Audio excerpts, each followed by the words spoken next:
अज्ञानतिमिरान्धस्य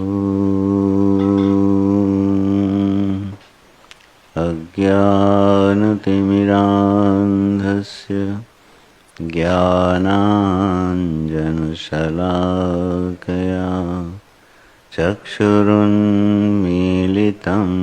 येन तस्मै श्रीगुरवे नमः। ओम श्री सद्गुरुचरणकमलेभ्यो नमः।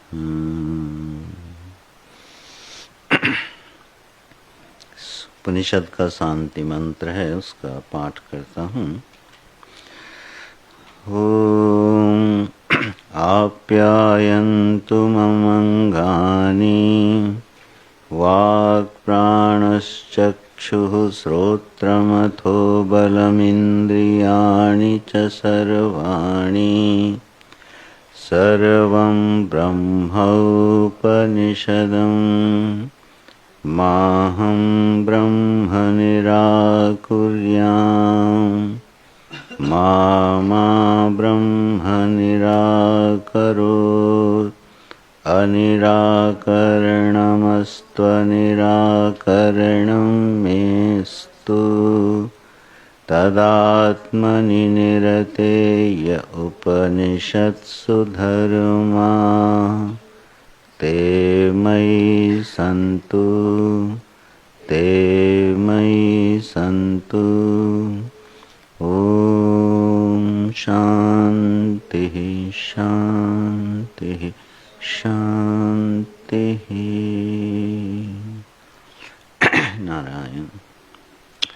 भगवत कृपा से, गुरुजनों के अनुग्रह से हम लोग भगवती श्रुति का अध्ययन करने जा रहे हैं। थोड़ा चिंतन मनन करते हैं। साक्षात भगवती श्रुति जो कि कर्म, ज्ञान और उपासना मुख्यतः तीन भागों में विभक्त हो करके जिनका अध्ययन अध्यापन किया जाता है, तो उसका जो शीर्षस्थ दर्शन है, जो उसका अंतिम निर्णय है, उसको वेदांत कहते हैं। वेदांत माने होता है अंत, माने होता है निर्णय। तो वेदों का जो निर्णय है वह सर्वोत्कृष्ट निर्णय जो वेदों ने दिया उसको वेदांत कहते हैं। उसमें ये उपनिषद आते हैं। लगभग 180 उपनिषदों का संग्रह है जो कि श्रुति से लिए गए हैं। और मुख्य रूप से ये 10 उपनिषद हैं जो परंपरा में अध्ययन अध्यापन किए जाते हैं। ईशादि से लेके छांदोग्य बृहदारण्यक तक जो 10 उपनिषद हैं उनका अध्ययन अध्यापन अधिक होता है। इसका तात्पर्य ये नहीं है कि बाकी उपनिषदों में कोई न्यूनता है। इसका कारण है, और आप लोग शायद जानते भी होंगे, कि भगवान वेदव्यास जी ने ब्रह्म सूत्र में जो 555 सूत्रों की रचना करी है, उनके जो अधिकरण हैं वो इन्हीं 10 उपनिषद से लिए हैं। तो अधिकरण माने विषय होता है। तो जिन विषयों पर, स्थलों पर संशय हो सकता है, उनको आधार बना के 180 के आसपास अधिकरण शायद हैं। ऐसे 10 उपनिषदों से भगवान वेदव्यास जी ने अधिकरण निकाले और ब्रह्म सूत्र की रचना करी है। इसीलिए भगवान भाष्यकार ने भी इन्हीं 10 उपनिषदों पर भाष्य लिखा है, भगवान शंकराचार्य जी ने। तो यही उपनिषद हम लोग अध्ययन अध्यापन करते हैं। उपनिषद शब्द का जो अर्थ है वो विदित ही है। उप, नि और षड्लरी धातु है, गति विसरण अवसान अर्थ में, उससे उपनिषद शब्द बनता है, जिसका अर्थ होता है जिसके समीप निश्चय पूर्वक जाने पर हमारे अविद्या का अवसान हो जाए, जीवन मरण की परंपरा का अवसान हो जाए, संसरण का अवसान हो जाए, उसको बोलते हैं उपनिषद। ये अर्थ भगवान भाष्यकार ने कठोपनिषद में अपने भाष्य में किया है। तो जिसके समीप निश्चय पूर्वक माने श्रद्धा पूर्वक जाने से जीवन के आत्यंतिक कल्याण की प्राप्ति हो जाए, निःश्रेयस की प्राप्ति हो जाए, सरल भाषा में कहें दुख का आत्यंतिक अभाव हो जाए, अत्यंता भाव हो जाए। किसका? दुख का। शोक और दुख का जहाँ अत्यंता भाव हो जाए, जिस विद्या का अनुशीलन करने से उस विद्या को बोलते हैं उपनिषद विद्या, वेदांत विद्या। तो इसी प्रयोजन से उपनिषदों का अध्ययन करना चाहिए। कर्म से और उपासना से भी दुखों का अभाव होता है, लेकिन अत्यंता भाव नहीं होता। जीवन में जब सत्कर्म होते हैं, स्वधर्म का पालन होता है, सदाचार और संयमी जीवन होता है, तो वो थोड़ा व्यक्ति को सुख प्रदान करता है। उसके जीवन में सुख की मात्रा अधिक होती है। धर्मशील के जीवन में सुख की मात्रा अधिक होती है। और धर्मशील से बढ़कर जब वो उपासना के अंतरंग क्षेत्र में प्रवेश करता है तो उसका सुख और बढ़ जाता है। तो उपासना और कर्म का समुच्चय करते हुए जब व्यक्ति जीवन जीता है तो वह मानो अमर जीवन की ओर बढ़ जाता है। तो सुख की प्राप्ति कर्म और उपासना के समुच्चय से है, ऐसा ईशावास्य उपनिषद का कथन है। विद्या विद्या का समुच्चय जो है वह अमर जीवन की ओर ले जाता है। लेकिन अत्यंता भाव दुख का तब भी नहीं होता है। तो अत्यंता भाव किस विद्या के अनुशीलन से होगा? बोले वो है उपनिषद विद्या, वेदांत विद्या। तो हम लोग जब उपनिषद में अध्ययन करते हैं, चिंतन करते हैं, तो इसी प्रयोजन से करना चाहिए। हमें तात्कालिक दुखों की निवृत्ति के प्रयोजन से उपनिषद नहीं पढ़ने चाहिए, क्योंकि वो फिर मर्ज कुछ और होगा और दवाई कुछ और होगी। जिस मर्ज की जो दवाई है, जो औषधि है, वही प्राप्त हो तभी लाभ करती है। अत्यंत कीमती औषधि हो लेकिन उस मर्ज की ना हो तो चाहे जितनी बेशकीमती हो, कोई काम करने वाली नहीं है। तो उपनिषद चाहे जितने शीर्षस्थ विद्या मानी जाती हो, लेकिन अगर हमारा मर्ज वो नहीं है तो ये काम नहीं करेगी। तो हमें ये निश्चय करना चाहिए कि अब हमें दुख के तात्कालिक निवारण पर हमारा प्रयास नहीं है, प्रयत्न नहीं है। अब हम वो जीवन चाहते हैं जहाँ पर दुख का प्रवेश भी ना हो, अत्यंता भाव हो जाए। तत्र को मोहः कशोकः एकत्वम् अनुपश्यतः, ऐसा श्रुति वचन प्राप्त है। तो आइए इसी प्रयोजन से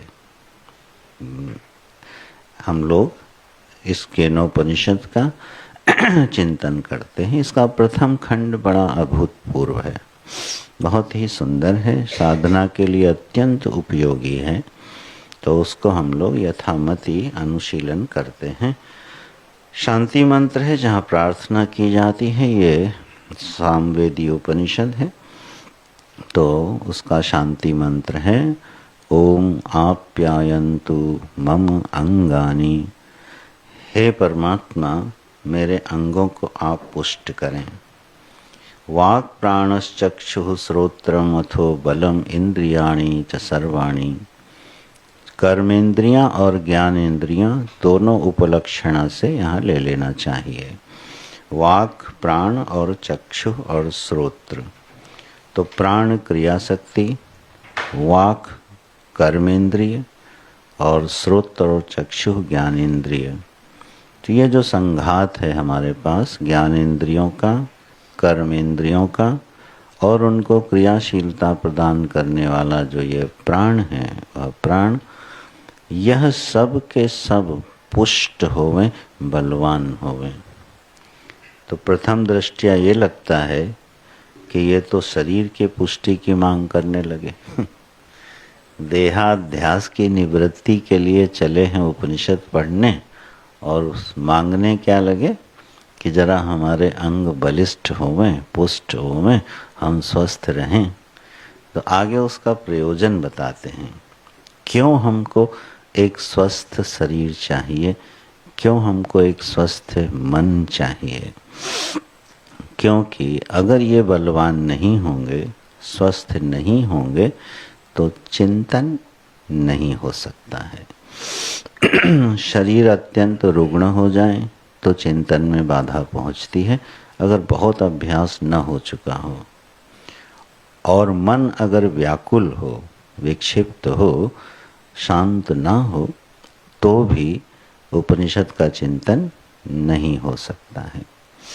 गुरुजी ऐसा बोलते थे कि शांत होने के लिए उपनिषद नहीं पढ़ा जाता, शांत हो के उपनिषद पढ़ा जाता है।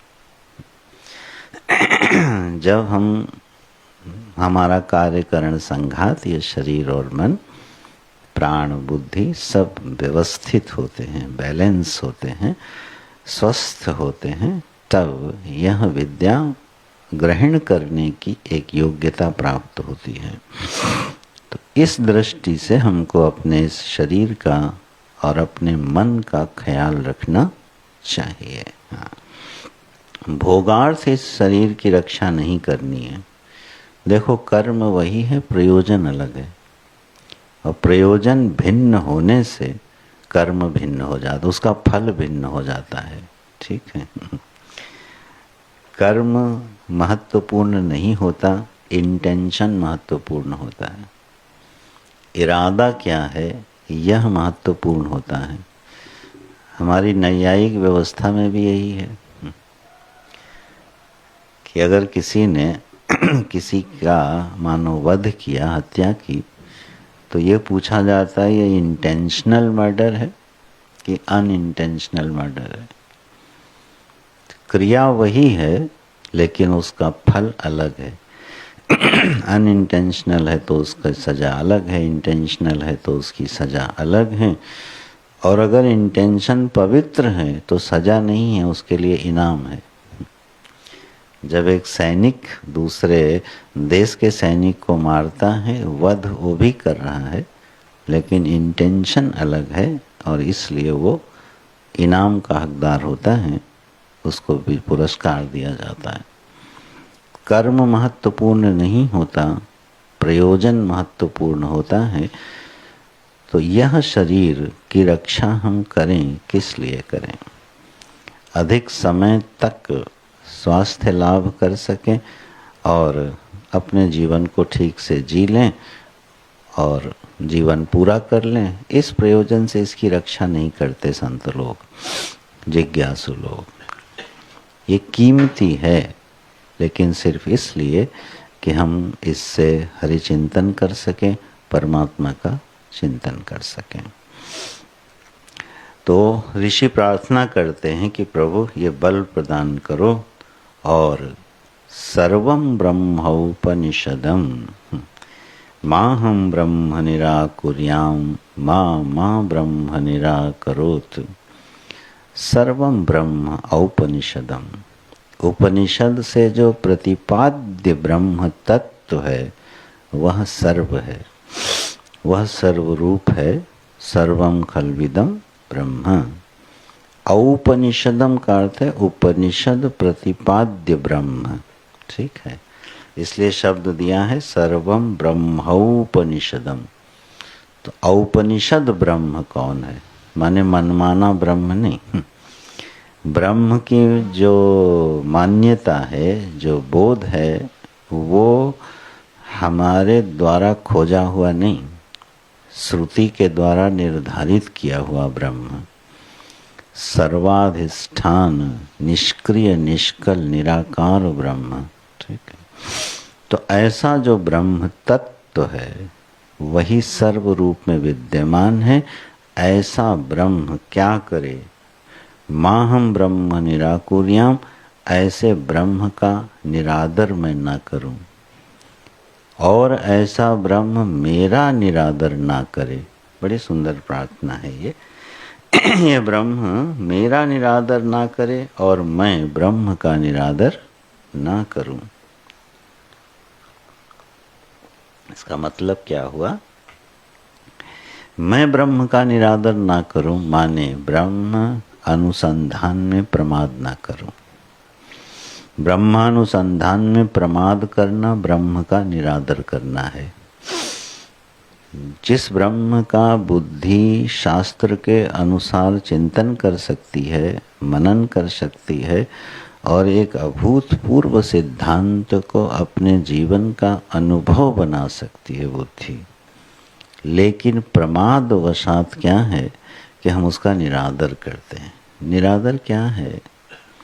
भगवान ने बड़ी कृपा करके सारी व्यवस्था दे दी और फिर भी हमने उस शिद्दत से ब्रह्मानुसंधान नहीं किया, यह उसका निरादर हो गया।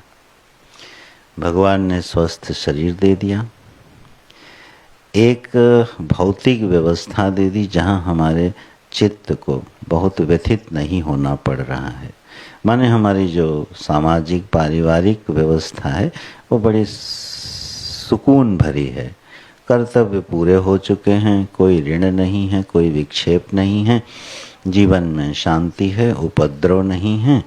ये सब बिना भगवान की कृपा के नहीं प्राप्त होता। निरुपद्रव जीवन प्राप्त हो जाए, ऋण मुक्त जीवन प्राप्त हो जाए और स्वास्थ्य बना रहे, ये भगवान की बड़ी कृपा है। अच्छा, इतना होने के बाद स्वस्थ परंपरा से जुड़ जाएं और सत्संग मिलने लगे, आचार्य मिलने लगे और गुरु मिल जाए, इतने सारे संयोग अगर बन जाएं और फिर भी हम अपने समय का उतनी शिद्दत से इस अनुसंधान में प्रयोग न करें तो ये हो गया निरादर। हमने फिर सम्मान नहीं किया।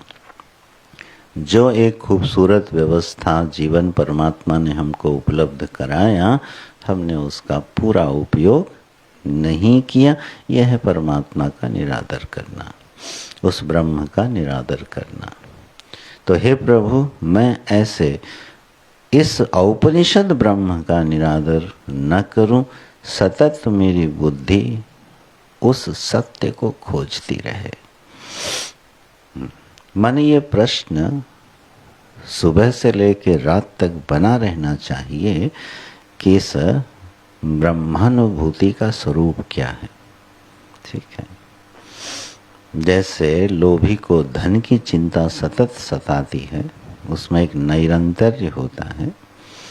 प्रेमी को अपने प्रेमास्पद का स्मरण सदा सताता है, उसी तरह से जिज्ञासु को ये बात तो उसकी बुद्धि बीच बीच में उपस्थित करती रहे, अरे ये ब्रह्मानुभूति क्या होती है, वो भगवान की कृपा कैसे होती है, ब्रह्मानुभूति का स्वरूप क्या है। जिन महापुरुषों का देहाध्यास निवृत्त हो गया है, उनका आनंद कैसा होता होगा। भगवान वेदव्यास जी का, गोस्वामी जी का, भक्तों का, विद्वानों का रमण कहाँ होता है, उनके आनंद का आधार क्या है। तो ये बुद्धि आकृष्ट होकर के हमको प्रेरित करती रहे कि अरे जरा धीरे धीरे शनै शनै ही यह सत्य, यह सिद्धांत हमारे जीवन का अनुभव बन जाए, स्वानुभव हो जाए। तो जब हमारी बुद्धि निरंतर हमको ये याद दिलाती रहेगी तो आप समझिए हम ब्रह्म का निरादर नहीं कर रहे हैं। तो ऋषि यहाँ प्रार्थना करते हैं कि हे प्रभु, कहीं हमारी बुद्धि शिथिल न पड़ जाए, प्रमादी ना हो जाए, मैं कभी आपको भूलूं नहीं और आपका चिंतन करूं। तो ये तो हो गया माँ हम ब्रह्म निराकुर्याम, मैं ब्रह्म का निरादर ना करूं। ठीक, ब्रह्म मेरा निरादर ना करे, अब ये क्या इसका क्या अर्थ बनेगा भाई कि ब्रह्म मेरा निरादर ना करे, ब्रह्म तत्व मेरा निरादर ना करे। इसका मतलब ये है कि हमारा प्रयास सफलता की ओर बढ़े, निराश ना हो हम, तो समझो ब्रह्म भी हमारा सम्मान कर रहा है, निरादर नहीं कर रहा है। जैसे मान लो हम भगवान की भक्ति करें, ठीक है, हम भगवान का पूजा कर रहे हैं, आदर कर रहे हैं, लेकिन कभी हमारी भगवान बात सुने ही नहीं, हमारी किसी प्रार्थना का उत्तर हमको दे ही नहीं, तो क्या होगा? फिर बुद्धि डिप्रेशन में चली जाएगी या उस सिद्धांत को छोड़ देगी कि यार पूजा पाठ में कुछ होता हुआ था नहीं है। अरे देवता नहीं रेस्पॉन्ड करते कई बार। किसी पंडित जी ने बताया कि आपके ये ग्रह लगा हुआ है और आप जरा ये पूजा कर लो, और हमने वो पूजा करवा ली, न ग्रह शांत हुआ न उपद्रव शांत हुआ, तो हम क्या कहेंगे? ये सब फालतू की बात है यार, कुछ होता हुआ था नहीं है। ऐसा पंडित जी लोग लगे रहते हैं, ये सब पूजा पाठ होता रहता है, देवता देवता कुछ नहीं, मन में बुद्धि आने लगती है। ये सत्य नहीं है। यहाँ हमने देवता का तो सम्मान किया, लेकिन देवता ने हमारा सम्मान नहीं किया, तो बात बनी नहीं। अब देवता क्यों सम्मान नहीं करेगा? क्योंकि आप पूजा पद्धति पर, अनुष्ठान की विधि पर, अपने भाव पर जब दृष्टि डालेंगे तो आपको समझ में आ जाएगा कि देवता आपका सम्मान क्यों नहीं कर रहे हैं। ठीक है। हम लोग टेकन फॉर ग्रांटेड लेते हैं देवताओं को। अरे भाई, किसी देवता को पीले पुष्प पसंद हैं, ठीक, और हमको मिले लाल पीले मिल नहीं रहे, तो हम क्या कहते हैं? अरे लाल पीले में क्या फर्क पड़ता है, फूल तो फूल है, पीला नहीं लाल ही चढ़ा दो। बस देवता आपका सम्मान नहीं करेगा, क्योंकि वह देवता पीले पुष्प से ही प्रसन्न होता है। अब आप शिव जी की आराधना करो, बोलो ठंड बहुत है, दिन भर क्या नहलाना इनको आज इनको सजाओ दिन भर, बिल्कुल नहीं नहलाएंगे, शिव जी नाराज हो जाएंगे शाम तक। और विष्णु भगवान को अगर आपने दिन भर नहला दिया तो वो नाराज हो जाएंगे। अरे भाई, उनको एक बार नहा के सजे धजे बैठना है, और शिव जी को दिन भर नहाना है, ये उनको प्रिय है। तो देवता को जो प्रिय है, जब हम वो श्रद्धा से करेंगे तब देवता रिस्पॉन्ड करता है। यही भक्ति का सिद्धांत है, यही कर्म का सिद्धांत है, और यही यहाँ ऋषि ब्रह्म के लिए कह रहा है। मेरी बुद्धि रोज दृष्टा का अनुसंधान करे, असंगो हम, और क्षण मात्र के लिए भी जीवन में असंगता की अनुभूति न हो, तो थोड़े दिन बाद लगेगा यार ये किताबी बातें हैं, ये असंगता और दृष्टा और साक्षी कुछ बनता नहीं है ये मामला। तो ये हो गया ब्रह्म का निरादर, ब्रह्म ने रिस्पॉन्ड नहीं किया। तो मैं ब्रह्म का निरादर ना करूं और ब्रह्म मेरा निरादर न करे, तब जाके बात पूरी होती है। गोस्वामी जी ने तो पूरा पूरा अपने आराध्य पे ही रख दिया। जहाँ जहाँ ज्ञान का प्रसंग आया है, सो जानहि जेहु देह जनाई, जानत तुम्हें तुम्हें, तुम्हारी कृपा तुम्हें रघुनंदन, जानहि भगति भगति उर चंदन। तुम्हारी कृपा के बिना प्रभु ज्ञान होता नहीं, हम चाहे लाख सर पटक ले तो वो तो बिल्कुल वन साइडेड हो गए। तो ब्रह्म मेरा निरादर न करे। प्रातः काल प्रतिदिन जब मैं गीता जी को उठाऊं, श्रुति के मंत्र को उठाऊं, उसके एक शब्द के अर्थ को पीऊं, और वह ब्रह्म उस शब्द पर आरूढ़ होकर हमारे हृदय में अपने ऐश्वर्य को प्रकाशित कर दे, तो समझना ब्रह्म मेरा निरादर नहीं कर रहा है। तो यहाँ ऋषि ये प्रार्थना करते हैं, मैं ब्रह्म का निरादर ना करूं और ब्रह्म मेरा निरादर ना करे, 2 बार बोले अनिराकरणम अस्तु, अनिराकरणम में अस्तु। ये दोनों तरफ से निराकरण ना होवे प्रभु, और जो उपनिषद में बताए हुए धर्म हैं वो मुझ में होवें। उपनिषद में बताए हुए धर्म मुझ में होवे, माने वो अधिकार मुझे प्राप्त होवे, जिससे कि यह ब्रह्म विद्या मेरी मुट्ठी में आ जाए। ठीक है, शब्द मात्र बन के न रह जाए, वो अपने अर्थ की अभिव्यंजना करते हुए हमारे हृदय को प्रकाशित कर दे, हमारे अज्ञान के अंधकार को ध्वस्त कर दे।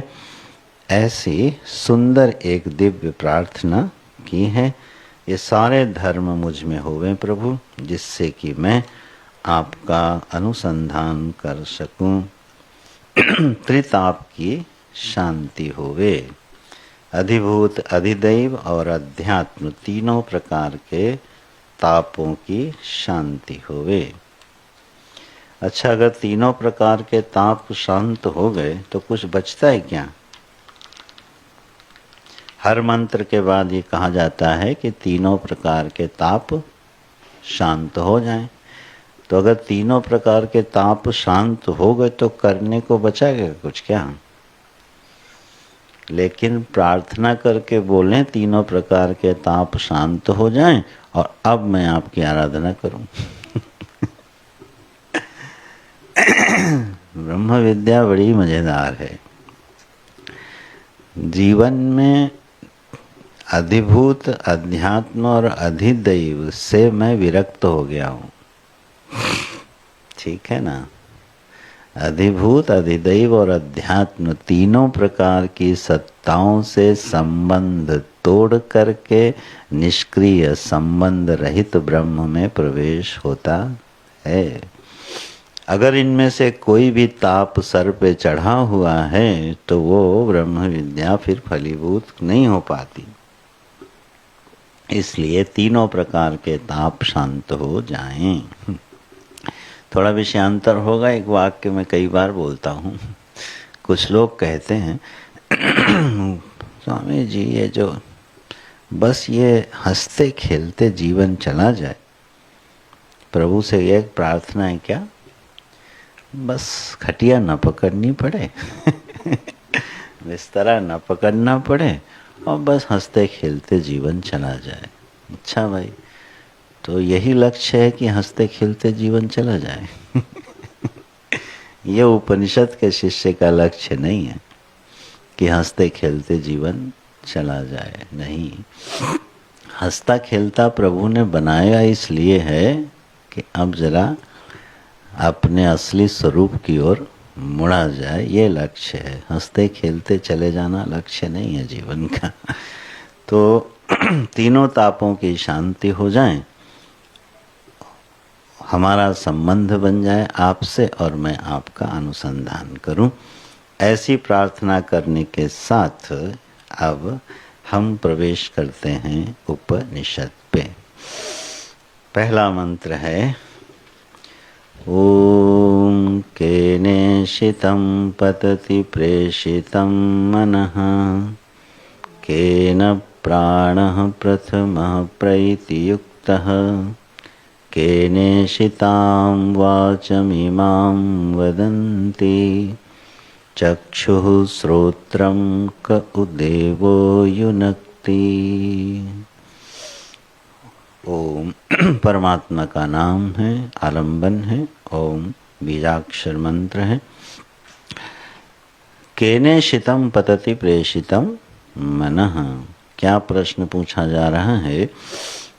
मानो कि कोई शिष्य और अपने आचार्य से प्रश्न कर रहा है। उपनिषद में जो ब्रह्म विद्या है वो संवाद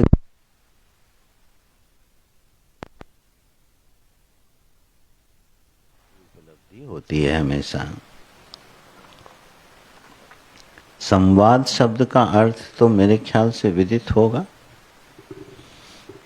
इसी उम्मीद करता हूँ। है ना? संवाद माने होता है कि जब आचार्य या गुरु कोई बात कहे शिष्य को तो समझ में न आने पर भी शिष्य उसको स्वीकार करके प्रश्न करे, उसको संवाद बोलते हैं। विवाद उसको, अब ये विषय बदल जाएगा, मैं नहीं चाहता हूँ, लंबा हो जाएगा। संवाद माने होता है कि हमारे गुरु ने, आचार्य ने, श्रुति ने एक बात कही और मुझे बिल्कुल समझ में नहीं आई, लेकिन मैंने स्वीकार कर ली क्या, कि ये झूठ नहीं कहेंगे, इनकी ही बात सत्य है। आज हमारे जीवन का सत्य ये नहीं है, मुझे समझ में नहीं आ रहा, लेकिन सत्य तो यही है। अब वो समझने के लिए प्रश्न करता है, इसको बोलते हैं जिज्ञासु का प्रश्न। इसी संवाद के रूप में सारी उपनिषदें प्राप्त होती हैं, और हम लोगों को भी इस बात का ध्यान रखना चाहिए। हमारी बुद्धि किसी सिद्धांत को, आचार्य या श्रुति के द्वारा कहे किसी सिद्धांत को ना समझ पाए तो रिजेक्ट नहीं करना उसको। ये कैसे समझ में आए, क्योंकि सत्य तो यही होगा। जैसे हम लोग कल बात कर रहे थे कि पाषाण में भी जीवन है, उसमें प्राणन क्रिया है ना। तो आपने कहा अब इसको हम सर्च करेंगे, तभी माना जाएगा, और तभी मानना भी चाहिए, प्रमाणित हो सब तरफ से। लेकिन ये बात स्वीकार कर लेनी चाहिए, आज नहीं तो कल, नहीं तो परसों सत्य सिद्ध यही होगा कि पाषाण में भी प्राणन क्रिया होती है। क्यों? क्योंकि बात श्रुति ने कह दी। तो खोज फिर हमारी कब तक चलेगी? जब तक हम उस सत्य तक पहुंच नहीं जाएंगे। और अगर हमने कहीं इफ एंड बट लगा के आचार्य शास्त्र की बात मानी, तो थोड़े ही दिन में अपना निर्णय दे देंगे कि इनकी आधी बात सही है और आधी बात गलत है। यहाँ तक तो ये ठीक बोले थे, पर इसके बाद थोड़ा बहक गए। जैसे लोग जो असंप्रदायविद लोग जब गीता का अर्थ करते हैं तो क्या बोलते हैं, यहाँ तक तो भगवान ने ठीक बोला है ना, यहाँ आके थोड़ा कंट्राडिक्शन कर दिया, विसंगति हो गई है। शायद ये आक्षेप है, ये कृष्ण का वचन नहीं है। क्योंकि यहाँ गीता जो है भटक गई अपने मार्ग से। ऐसे आप स्टेटमेंट सुनोगे, ग्रंथ लिखे हुए उस पर, तो बात बिगड़ जाएगी, वो संवाद नहीं है। इसलिए जोर दे रहा हूँ इस बात पे कि श्रुति क्या कहेगी कि तुम्हारा जन्म नहीं हुआ है, ठीक है, तुम कभी मरोगे नहीं, ये संसार स्वप्न से ज़्यादा कुछ है नहीं, असल में ये आनंद परमात्मा की अभिव्यक्ति, ये बात श्रुति कहेगी। अब अगर हम उस पे तर्क लगाएंगे तो थोड़ी देर बाद कहेंगे यार नहीं, इसका मतलब इनका कुछ और है कहने का। श्रुति जो कह रही है उसका मतलब कुछ और है। हाँ, स्वप्न के जैसा जगत देखो, वैराग्य बढ़ाने के लिए बात कही गई है, जैसे सुग्रीव ने कही थी, सत हरि भजन जगत सब सपना, उमा कहूँ मैं अनुभव अपना, ये तो शिव जी ने बोला था। हाँ, सुग्रीव ने एक बात कही थी, अब करी, हाँ अब प्रभु कृपा करो यही भांति, सब तजी भजन करऊं दिन राति। और अपने राज्य में जाते ही भूल गया। राज्य पहुंचा नहीं और भोग विलास में डूबा नहीं कि भूल गया। गुरुजी बोलते थे भजन करने के लिए सुग्रीव वाले इस वाक्य को आधार मत बनाना। वाक्य बिल्कुल सही है, हे प्रभु ऐसी कृपा करो कि मैं सारी आसक्तियां छोड़ के आपका भजन करूं। बोले बात क्योंकि सुग्रीव ने कही है और वो फलितार्थ नहीं हुई तो प्रमाण नहीं है। अस्तु, तो यहाँ प्रश्न आया है श्रुति में, शिष्य अपने आचार्य से प्रश्न कर रहा है, हे गुरुदेव बताओ, केने शितम पतति प्रेषितम मनः, यह जो मन है, ये जो प्राण है, ये जो वाणी है, ये जो नेत्र हैं और ये जो श्रोत्र हैं, कर्णेंद्रिय है, माने यह जो हमारे पास संघात है, देह इंद्रिय प्राण का जो संघात है, यह केने शितम, ये किसके द्वारा चलाया जा रहा है। अब इस प्रश्न की थोड़ी बारीकियां देखते हैं। केने शितम पतति प्रेषितम मनः, ईशितम प्रेषितम मनः केन पतति। ये ईशित किया हुआ, प्रेषित किया हुआ मन अपने विषयों में जाता है किसके द्वारा। कौन है वह देव, कौन है वह नियामक सत्ता जो हमारे मन को कहाँ भेजती है, अपने विषय में, स्व विषय की ओर प्रेरित करती है। कौन है वह सत्ता जो वाणी को अपने विषय में प्रवृत्त करती है। कौन है वह सत्ता जो नेत्र इंद्रिय को देखने के लिए प्रेषित करती है, ईशित करती है। बोले प्रश्न तुम्हारे मन में आया कैसे, इसकी आधार भूमि क्या है इस प्रश्न की। अब इस प्रश्न को जरा अपना बना के देखें।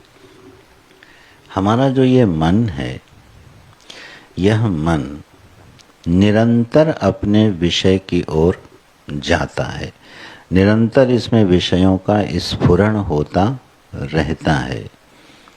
तो क्या ऐसा नहीं लगता कि यह मन स्वभाव से ही ये काम कर रहा है। मन जो है ये इसका स्वभाव है, ये अपना काम कर रहा है। उसका काम है विषय का स्फुरण कराना, तो वो निरंतर अपने विषय का स्फुरण करा रहा है। नेत्र का काम है देखना, वो स्वभाव से अपना काम कर रहे हैं। वाणी का काम है बोलना, वो स्वभाव से अपना काम कर रही है। प्राणन क्रिया का काम है प्राणन क्रिया करना, वो अपने स्वभाव से कर रहे हैं। अगर प्राण हमसे पूछ के करें और हम बताने में 2 मिनट भी लेट हो जाएं, तो बताने लायक ही नहीं रहेंगे। प्राण अगर रोज सुबह पूछे भैया मैं चलूं, शुरू हो जाऊं, और आप बोलो अभी जरा बताता हूं, और 2 मिनट भी लेट कर दो, तो फिर कहानी खत्म। तो ये प्रश्न कहाँ से फिर आ गया। उत्तर तो स्पष्ट है कि हर चीज अपने स्वभाव से अपना काम कर रही है, और इसको बनाया गया है प्रश्न। तो जरूर इस प्रश्न में कुछ विशेषता, श्रुति का प्रश्न है और साधारण नहीं हो सकता है। क्यों ये प्रश्न पूछा जा रहा है। तो हमारा जो मन है, क्या इसका कोई नियामक है। तो बोले हाँ, इसका एक नियामक दिखाई देता है, इच्छा है ना। इच्छा के कारण यह संघात अपना कर्म करता है। मन में, अंतःकरण में जो चिरकाल की वासनाएं हैं, वह इच्छा जब अपने को प्रकट करती है तो इस संघात में प्रकट करती है, और ये संघात अपना काम करने लगता है। जैसे मन है, अब मान लो मन अभी बद्रीनाथ का चिंतन तो नहीं कर रहा। क्यों नहीं कर रहा, बोले जरूरत ही नहीं है। और हमको ये बताया जाए कि अगले महीने की इस तारीख को आपको बद्रीनाथ जी जाना है, और हमने माना हाँ भाई हमें जाना है, हमारी इच्छा हो गई। अब आप देखो दिन रात चिंतन शुरू कि नहीं, भैया कितनी ठंड पड़ती है, कितना टेम्परेचर रहता है, दर्शन कैसे होगा, क्या कपड़े ले जाएं, कैसे जाएं, कहाँ रुकें। अब ये एक्टिविटी किसकी शुरू हो गई, मन की। अभी तक क्यों नहीं शुरू थी, क्योंकि बद्रीनाथ जाने की इच्छा ही नहीं थी।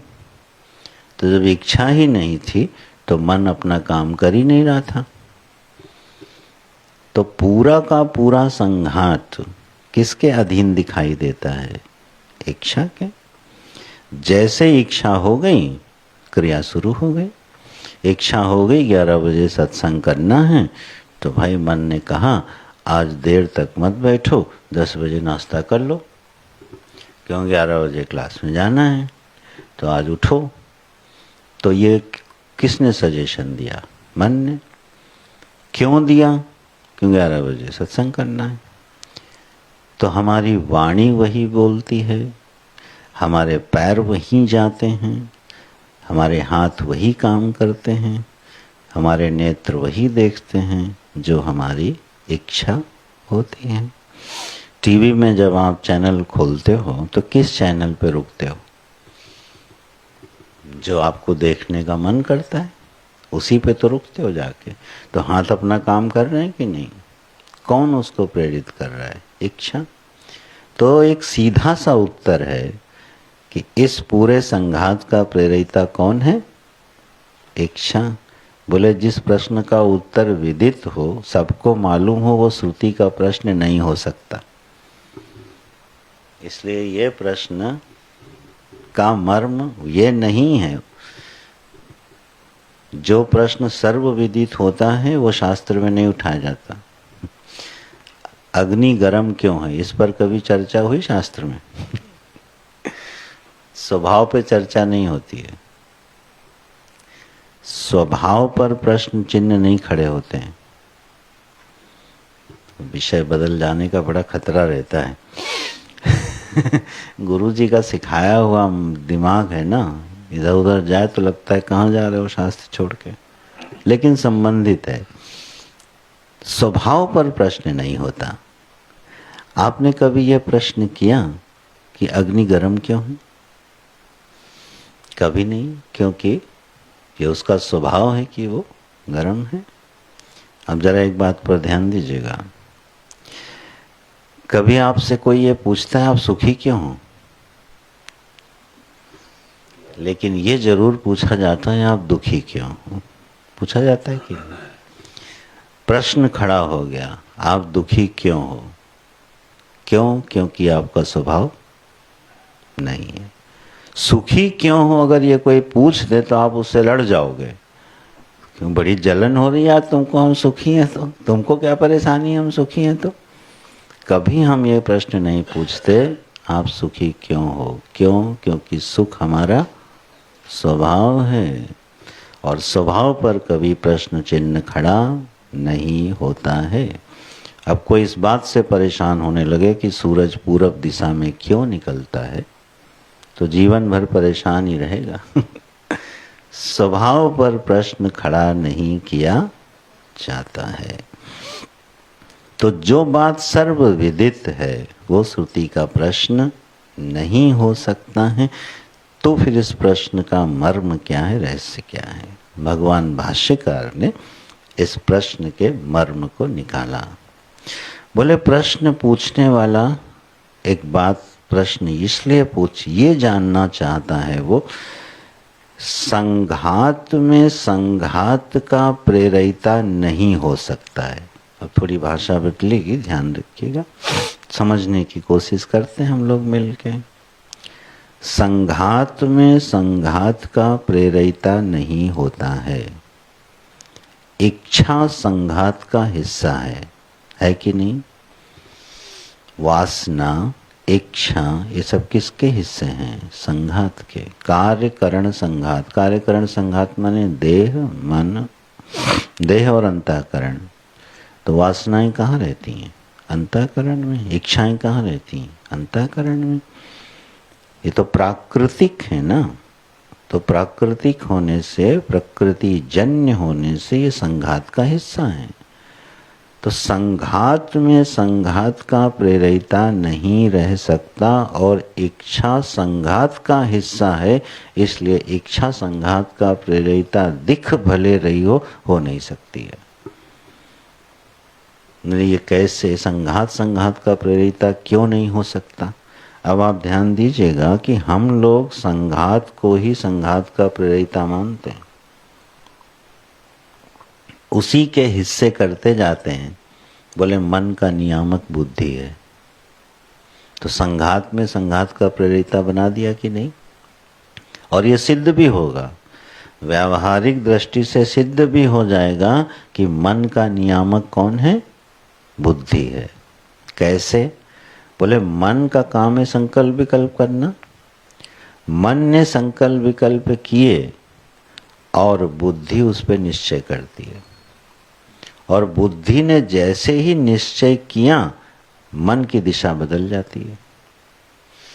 बुद्धि ने निश्चय किया कि हमको पूजा करनी है, तो मन ने अपना संकल्प विकल्प करना शुरू किया और बुद्धि ने निश्चय बदल दिया, हम 2 घंटे बाद पूजा करेंगे, पहले ये काम कराते हैं। तो मन ने काम के संबंध में सोचना शुरू कर दिया।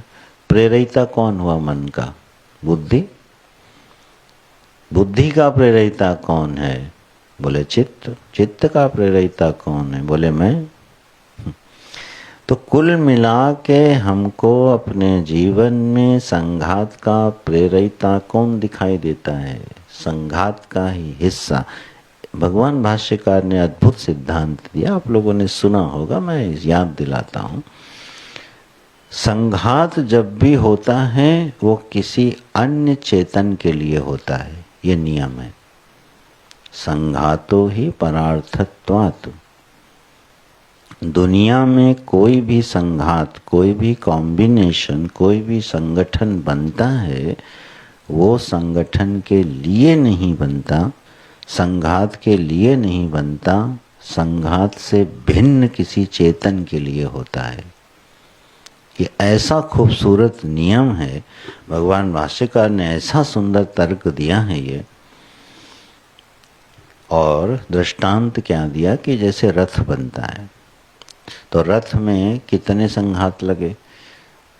पहिए लगे, छत्र लगा, सीट बनाई गई, जुए बने, घोड़े लगाए गए, सब कुछ बना दिया, एक रथ तैयार कर दिया गया। बहुत सारी चीज़ों से मिला के एक रथ बना दिया गया, ठीक है। अब वो रथ रथ के लिए बना कि किसी रथी के लिए बना? रथ पूरा बना किसके लिए बना? Someone is there to use it ना। कोई है जो उसको यूज करेगा, प्रयोग करेगा, और जो प्रयोग करेगा वो चेतन होगा। जड़ जड़ के लिए नहीं बनता, जड़ चेतन के लिए बनता है। ये ऐसा खूबसूरत सिद्धांत भगवान भाष्यकार ने दिया है। जैसे ये होटल है, अब इतनी सारी चीज़ों से मिल के ये होटल बना है, सीमेंट, सरिया, ये वो दुनिया भर की चीज़ें, बरसों लगे होंगे इसको बनाने में, एक संघात बन के तैयार हुआ। किसके लिए? आज तो हम लोगों के सत्संग के लिए ये होटल किस लिए बना? बोले एक दिन यहाँ पर केनोपनिषद पढ़ा जाएगा। ये नीला अम्मा की मेहरबानी है कि होटल में भी सत्संग करवा लिया उन्होंने, हैं? हाँ, बड़ी बात है वैसे। नहीं, होटल में ये हमारा पहला अनुभव है सत्संग करने का, लेकिन यहाँ भी होना चाहिए। यहाँ भी कुछ वातावरण में पवित्रता जाए, कुछ परमाणु पवित्र होवे, संतों का आगमन होवे, तो वो भी होना चाहिए। लेकिन ये होटल किसके लिए बना? होटल होटल के लिए तो नहीं बना। होटल बना किसी चेतन व्यक्ति के लिए जो इसका प्रयोग करेगा। दुनिया में ऐसा कोई भी कॉम्बिनेशन, कोई भी संघात नहीं है जो किसी चेतन के लिए ना हो। ये नियम आप काट नहीं सकते।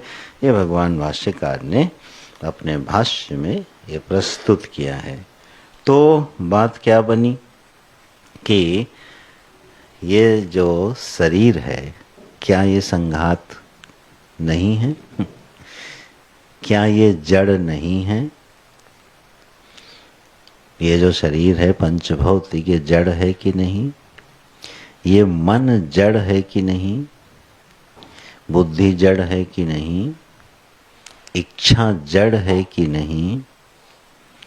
अब जड़ की परिभाषा पहले तय कर लो। प्रकृति और प्रकृति से निर्मित जितने भी पदार्थ हैं वो सब के सब किस कोटि में आते हैं?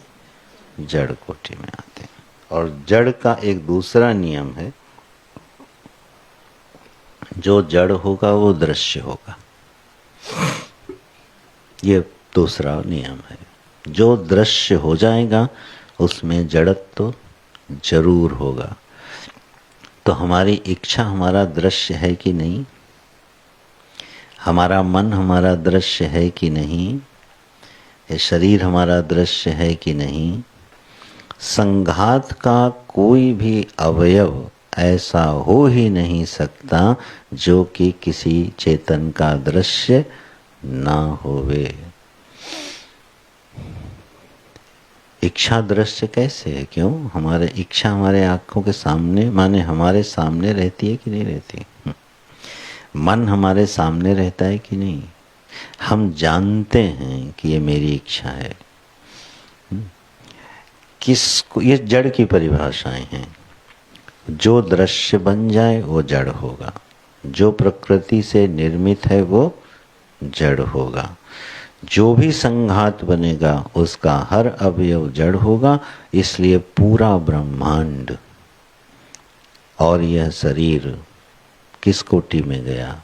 जड़ कोटि में।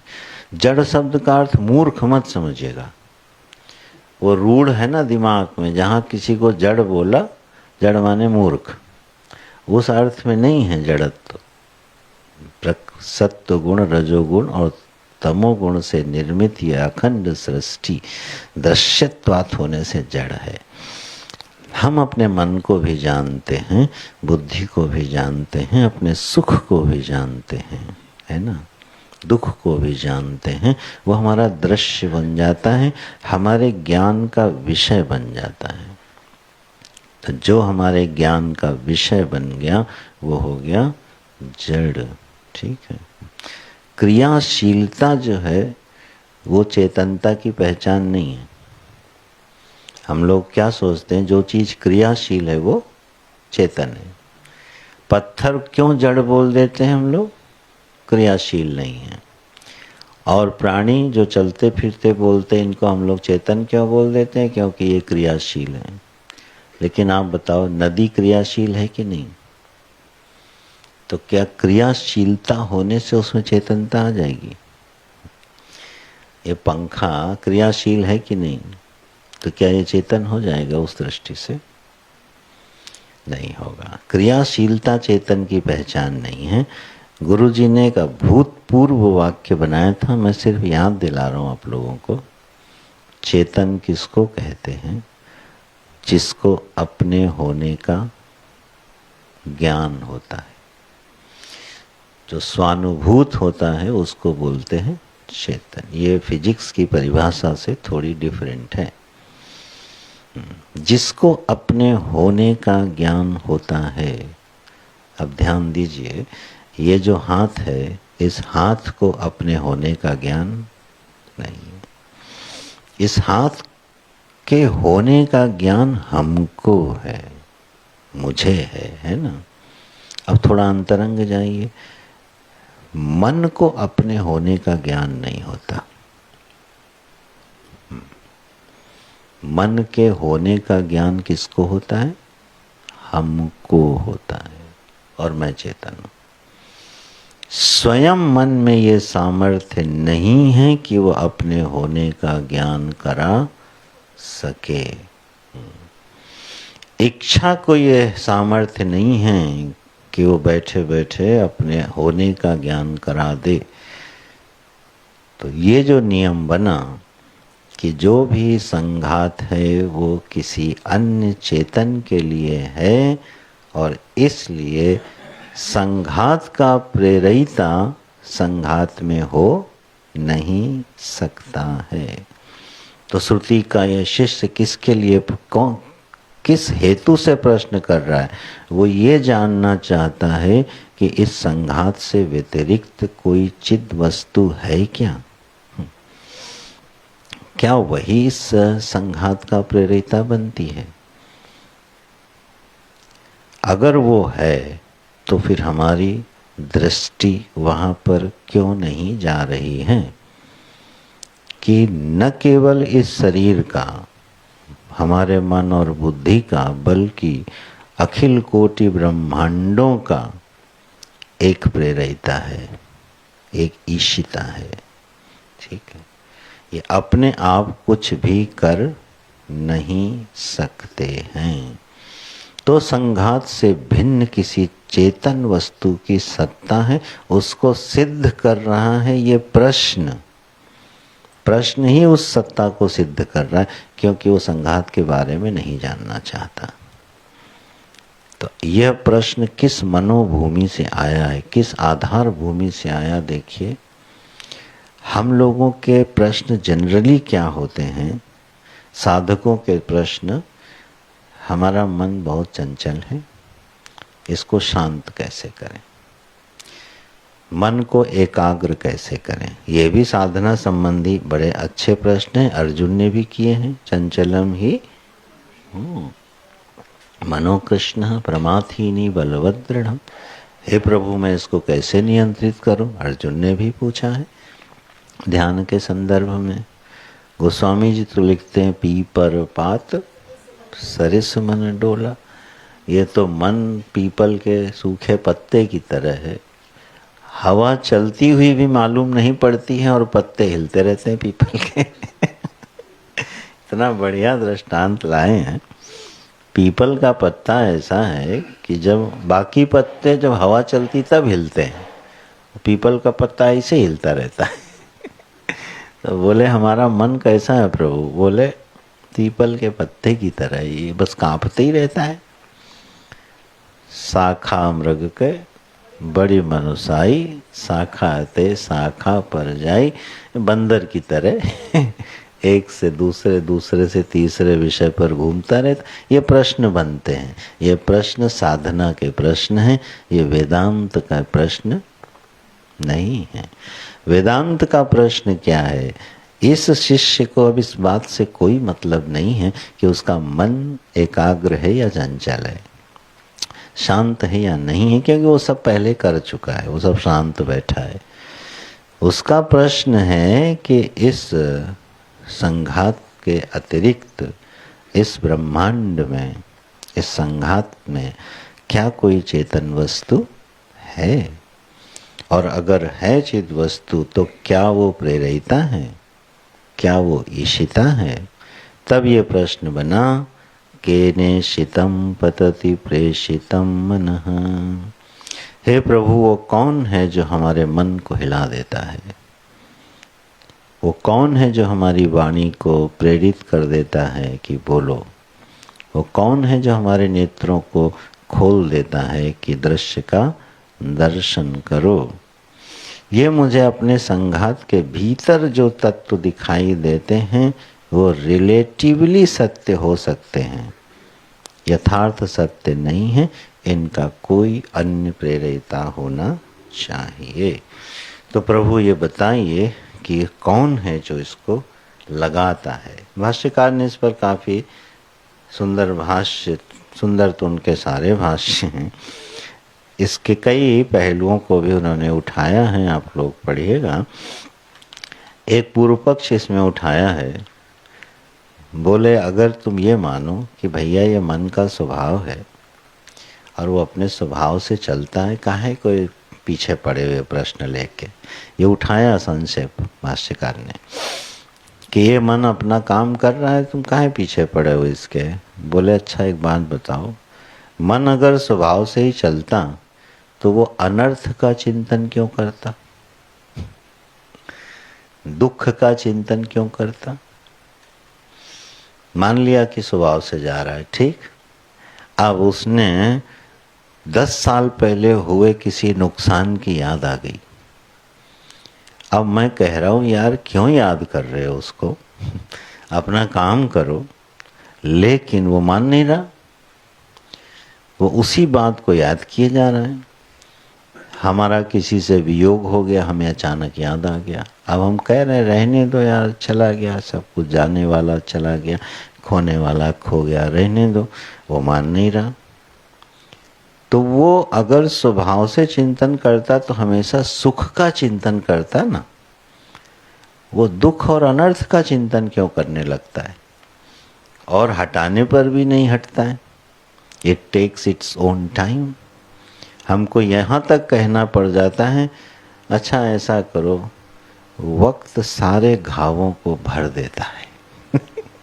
वेट फॉर द टाइम, समय आएगा तो सब ठीक हो जाएगा। माने आपने मजबूर होके, विवश होके ये एक्सेप्ट कर लिया क्या कि यार ये तो दुख रहेगा और ये अपना समय लेगा, हम इसको हटा नहीं सकते।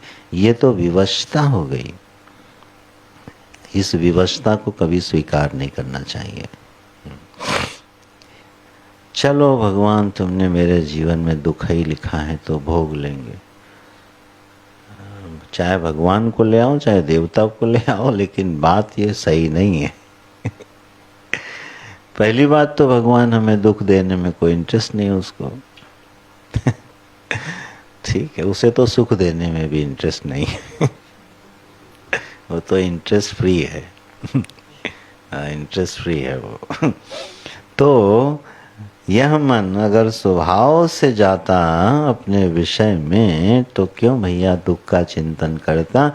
इसलिए यह भी मत कहना ये सब स्वभाव से चलता है।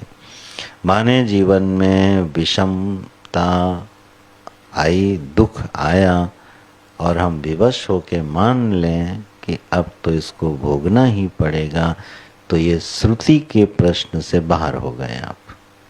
नहीं, बल्कि प्रश्न यह आना चाहिए, जब हमारा स्वभाव सुख है तो ये दुख आ कैसे गया। उस पर यह प्रहार होना चाहिए। नो डाउट ये रियलिटी है कि दुख आ रहा है, एक्सेप्ट करना है, ठीक है, लेकिन समाधान कहाँ खोजना है। बोले यार तुम आ तो गए हो, हम तुमको हटा भी नहीं पा रहे, लेकिन बात यह है कि तुम आ सकते नहीं हो, तुम आए किसी गलत तरीके से हो, हम ढूंढ के रहेंगे कि तुम आए कहाँ से हो। तो ये तो हो गया श्रुति का विद्यार्थी। और अगर वहाँ से हटेंगे तो फिर तो नाना प्रकार के समाधान हैं। खोजते रहेंगे भाई। तो चलिए आज उपराम करते हैं इसी तथ्य के साथ कि कहीं जीवन में ये विभाग बना लेना चाहिए। दुख तो आएंगे और सुख भी आएंगे, जब तक आत्म बोध में निष्ठा नहीं होगी वो कम ज़्यादा आते रहेंगे। समाधान खोजने कहाँ जाते हैं? अगर समाधान खोजने हम 75 जगह गए तो या तो हम देवाधीन हैं, या कर्माधीन हैं, या स्वभावाधीन हैं, प्रारब्धाधीन हैं। तो हम भिन्न भिन्न स्थानों पर अपने दुख का निवारण करने के लिए जाएंगे।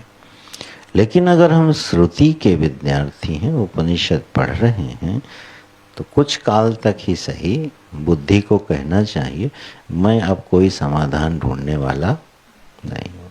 क्योंकि हम तुमको समाधान देंगे, थोड़ी देर के लिए तुम हटोगे और फिर खड़े हो जाओगे, फिर कहोगे दूसरा समाधान लाओ, फिर हम देंगे, फिर तुम हटोगे, फिर आ जाओगे। तो अब हम तुमको कोई तात्कालिक समाधान नहीं देने वाले, अब हम तुम्हारी जड़ ही उखाड़ेंगे। तो जब हम जड़ उखाड़ने पे लग जाएं तो समझो ये प्रश्न बन गया, केनेशितम पतति प्रेषितम। मना हे मन महाराज, अब हम ढूंढते हैं कि तुमको कौन कपाता है, तुमको कौन हिलाता है। ऐसे इस तरह से आत्मानुसंधान की ओर प्रेरित करने वाला प्रश्न है।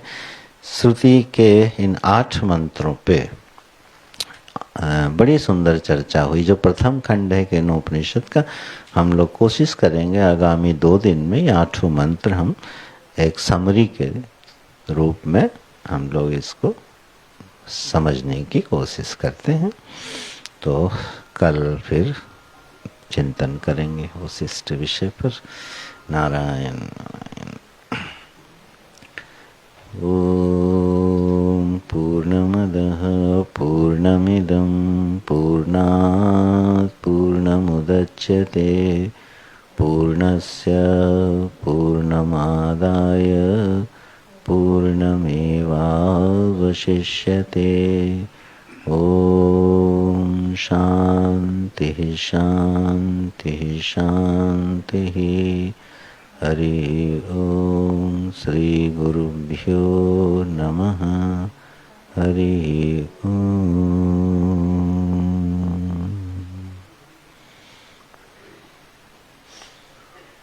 धन्यवाद।